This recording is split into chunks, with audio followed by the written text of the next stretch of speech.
Mereka pun berkenalan dan sepertinya mereka saling jatuh hati. Rupanya wanita itu adalah seorang janda dengan 1 orang anak. Mungkin benar kata orang, perawan memang menawan, tapi janda lebih menggoda. Ya Allah, aku tidak meminta hidup tanpa masalah, karena aku tahu itu tidak akan bisa. Aku hanya meminta hati yang sabar, hidup yang sehat, dan iman yang istiqomah, agar aku bisa kuat dan tabah dalam menjalani kehidupan. Open Diary.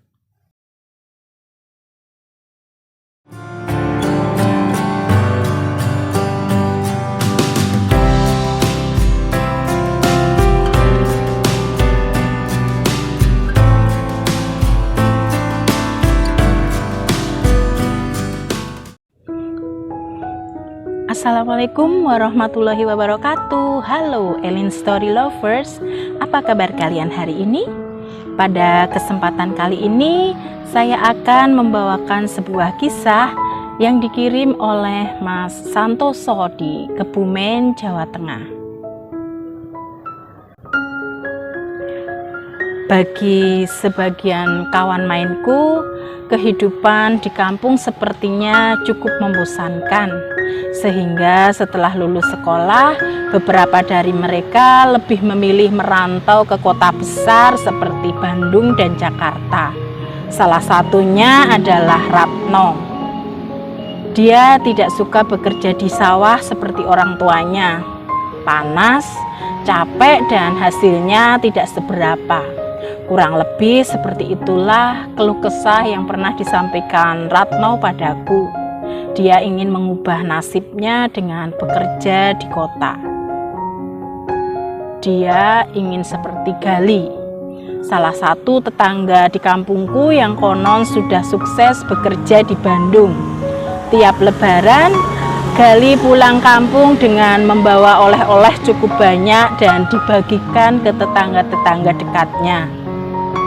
Ya, Ratno ingin seperti Gali yang sukses di kota Bandung. Dia ingin menyusul Gali di kota Bandung.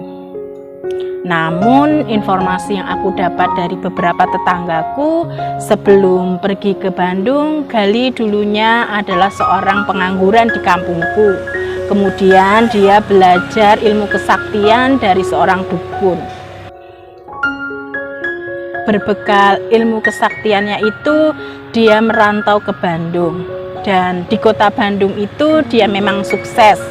Tapi kesuksesannya bukan pada bidang pekerjaannya yang halal, melainkan sukses di bidang kejahatan. Dia sukses menjadi raja copet di sana.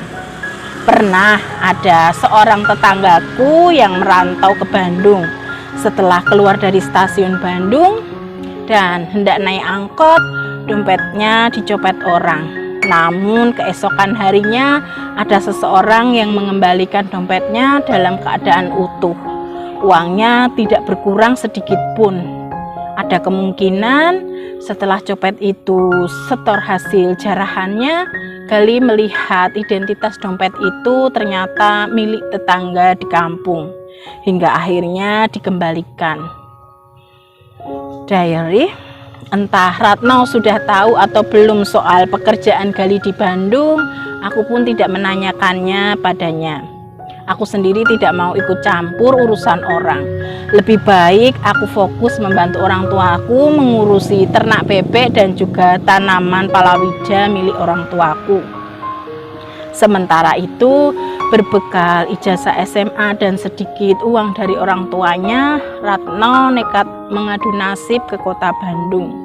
Menurut ayahnya Ratno, sebelum berangkat ke Bandung, Ratno sudah mendapatkan alamat Gali di Bandung dari orang tua Gali. Dan benar saja, sesampainya di stasiun Bandung, Ratno segera naik angkot menuju alamat tempat tinggal Gali. Akhirnya Ratno pun bergabung dengan Gali menjalani kelamnya dunia kejahatan. Gali pun mengajari Ratno ilmu kesaktiannya yang pernah dia pelajari dari gurunya. Diary, hingga sekitar 4 tahun kemudian, entah apa penyebabnya, Gali memutuskan untuk meninggalkan dunia kejahatan. Dia ingin bertobat dan kembali ke kampung halaman. Awalnya aku pun senang mendengar Gali sudah taubat karena sudah beberapa kali aku bertemu dia saat sholat Jumat di masjid. Namun yang membuatku sedikit kaget, setelah beberapa bulan tinggal di kampung, Gali malah membuka praktek perdukunan, dan aku pun tidak mau ambil pusing soal pekerjaan Gali di kampung kami.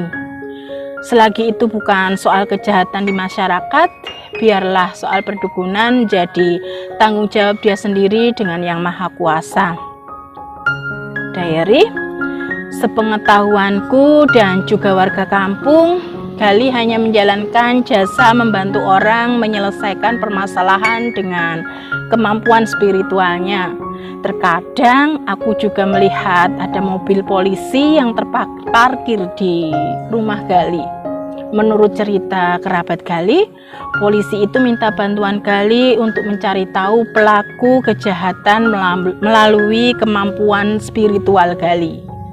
Kalau soal praktek persantetan, aku sendiri tidak tahu, karena sampai saat ini pun tidak ada aduan atau keluhan dari masyarakat soal praktek yang dijalankan Gali.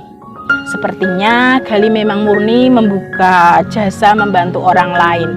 Semoga saja seperti itu adanya. Sementara itu, Ratno malah semakin menjadi-jadi dengan kejahatannya di kota Bandung. Namun dia menjalankan tindak kejahatannya seorang diri, karena semenjak Gali mengundurkan diri, kelompok copet yang dulu dipimpin Gali akhirnya bubar entah kemana. Diary, suatu ketika Ratno melihat seorang wanita cantik yang membawa sebuah tas. Akhirnya wanita itu menjadi target Ratno. Namun belum juga Ratno melaksanakan aksinya, tiba-tiba saja wanita itu berteriak, "Copet!" Ratno pun kaget. Rupanya aksinya keduluan orang lain. Ratno pun segera mengejar copet itu dan berhasil menangkapnya. Dibantu warga yang ada di situ, Ratno memukuli copet tersebut. Dan di saat warga masih memukuli copet itu, Ratno diam-diam pergi membawa tas yang tadi dicopet. Dan bak seorang pahlawan, Ratno mengembalikan tas itu pada pemiliknya yang berada tak jauh dari kerumunan warga yang sedang menonton aksi pemukulan pada copet tersebut. Sepertinya wanita itu tadi terpesona dengan aksi heroik yang dilakukan oleh Ratno. Mereka pun berkenalan dan sepertinya mereka saling jatuh hati. Rupanya wanita itu adalah seorang janda dengan 1 orang anak. Mungkin benar kata orang, perawan memang menawan, tapi janda lebih menggoda. Singkat cerita, Ratno menikah dengan wanita tersebut dan tinggal di rumah mertuanya. Diary, di waktu awal-awal pernikahan memang hubungan Ratno dan istrinya terlihat harmonis dan bahagia. Namun lama-kelamaan Ratno merasa tertekan karena tuntutan kebutuhan keluarganya. Hingga suatu ketika Ratno tertangkap warga setelah melakukan aksi kejahatan mencopet dompet seorang laki-laki. Ratno pun dihajar warga. Ratno hanya bisa pasrah. Namun sepertinya pukulan demi pukulan yang dilakukan warga tidak membekas sedikit pun pada tubuh Ratno. Malah warga yang memukulinya merasa kecapean.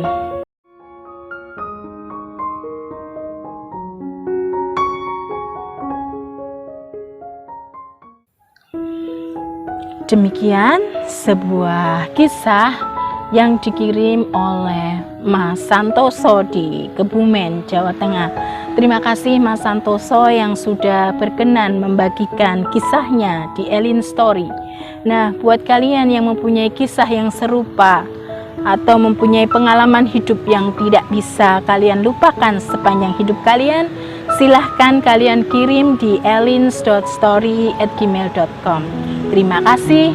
Wassalamualaikum warahmatullahi wabarakatuh.